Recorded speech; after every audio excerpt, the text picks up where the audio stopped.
বনুটারে তো কিনছি অনেক দিন হয়েছে, এই বনুটা তো বাচ্চা দিতেছে না, এটা প্রেগনেন্ট হইতেছে না। অনেক যে কি যে করি।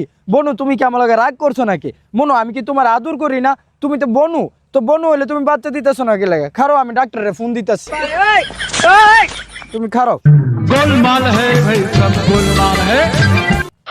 হ্যালো, এই যে ডাক্তার বলতেছেন, ওই যে আমার বনুটা আছে না, বনুটাই তো বাচ্চা দিতেছে না। আরে বনু মানে আমার গরুটা আর কি, বাচ্চা দিতেছে না। আচ্ছা আপনি নেন, ঠিক আছে। এ, গরু নাকি বাচ্চা দেয় না, এটা কোনো কথা? কোন সমস্যা আছে যার সমাধান আমার কাছে নাই? এই শিবলি ডাক্তারের কাছে কোনো সমস্যা আছে যার সমাধান নাই? আপনি ফোন দিছিলেন আমাকে? হ্যাঁ ডাক্তার সাহেব, আমি ফোন দিছিলাম আপনার। গরু কি এটা? হ্যাঁ, আপনি গরু কইলেন কে লাগে? এটা আমার বনু। আচ্ছা আচ্ছা। কি হয়েছে, সমস্যা কি শুনি? বনুটাই আপনার বাচ্চা দিতেছে না অনেক দিন ধইরা। কয় বছর হয়েছে কিনছেন? এই হইব তো 1-2 বছর ধইরা। আচ্ছা আচ্ছা, তো এটার কি সারের সাথে নিছিলেন, মিলন ঘটাইছেন? সারের সাথে মানে? আহা, বুঝলেন না? ধরেন আপনি বিয়ে করছেন, হুম।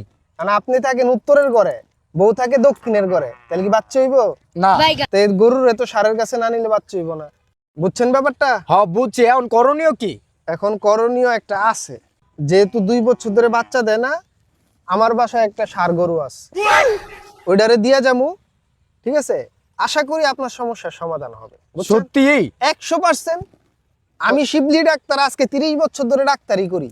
আমার হাতে এমন কোন গরু আছে যে সমস্যার সমাধান হয়নি?